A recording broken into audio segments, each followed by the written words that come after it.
আসসালামু আলাইকুম রহমতুল্লাহ। সম্মানিত দিনী ভাইয়েরা, আশা করি সকলেই ভালো আছে।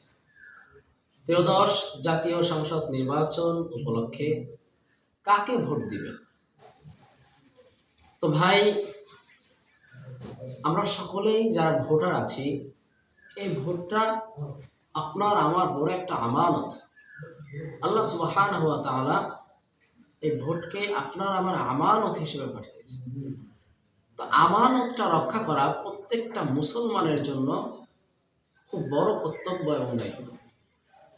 তো এই আমানতটা আমি আপনি কিভাবে রক্ষা করব? এই আমানতটা আমাকে আপনাকে রক্ষা করতে হবে আমার আপনার নিজের মেধা খাটিয়ে, মাথা খাটিয়ে। এই ভোটটা আমরা এমন কাউকে দিব না যাকে দিলে আমাদের দেশ নষ্ট হয়ে যাবে, আমাদের সমাজ নষ্ট হয়ে যাবে, আমাদের দ্বীনি কার্যক্রমগুলো নষ্ট হয়ে যাবে, ইসলামিক যে বিষয়গুলো আছে এগুলো নষ্ট হয়ে যাবে। এমন কাউকে আমরা ভোট দিব না। যেহেতু ভোট আল্লাহ সুবহানাহু ওয়া তাআলা আপনার আমার বড় একটা আমানত হিসেবে পাঠিয়েছে, সেহেতু এই ভোটটা যোগ্য প্রার্থীকেই দিতে হবে।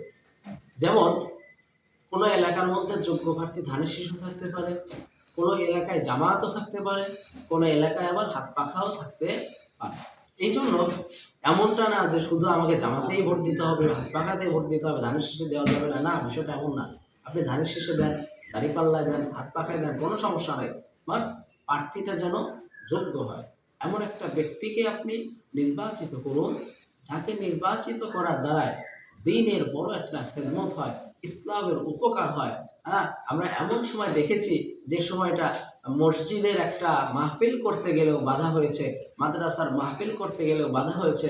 সো এমন কাউকে নির্বাচিত আমরা করব না যাদেরকে নির্বাচিত করার কারণে এরকম দ্বীনি যে কার্যক্রমগুলো আছে এগুলো বাধাগ্রস্ত হয়। এমন কাউকে নির্বাচিত আমরা করব না ইনশাআল্লাহ। এই জন্য এমন কাউকে আমরা ক্ষমতায় বসাবো, যাকে ক্ষমতায় বসালে আমাদের দ্বীনি যে কার্যক্রমগুলো আছে, মাহফিল, মসজিদের কাজ, মাদ্রাসার কাজ, এই জাতীয় যে বিষয়গুলো আছে এইগুলো যেন পঙ্খানুভাবে আদায় হয় এবং এলাকার মধ্যে যারা দরিদ্র রয়েছে, এলাকার মানুষ যারা ক্ষতিগ্রস্তর মধ্যে আছে তাদের যেন উপকার হয়।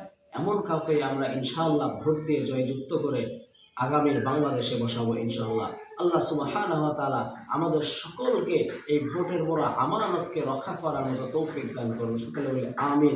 ভাই, এমন কাউকে 500 টাকা দিয়ে, 1000 টাকা দিয়ে ভোট দিব না যাকে ভোট দিলে দেশের ক্ষতি হবে।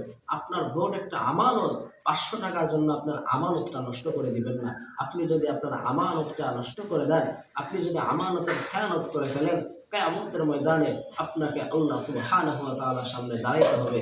এই জন্য ভাই, বন্ধু, বুজুর্গ, আমরা যাদেরকে ভোট দিব অবশ্যই যোগ্য প্রার্থীদেরকে ভোট দেব ইনশাআল্লাহ। আল্লাহ সুবহানাহু ওয়া তাআলা আমাদের সকলকে বোঝার তৌফিক দান করুক। সকল বলি আমিন। আসসালামু আলাইকুম ওয়া রাহমাতুল্লাহ।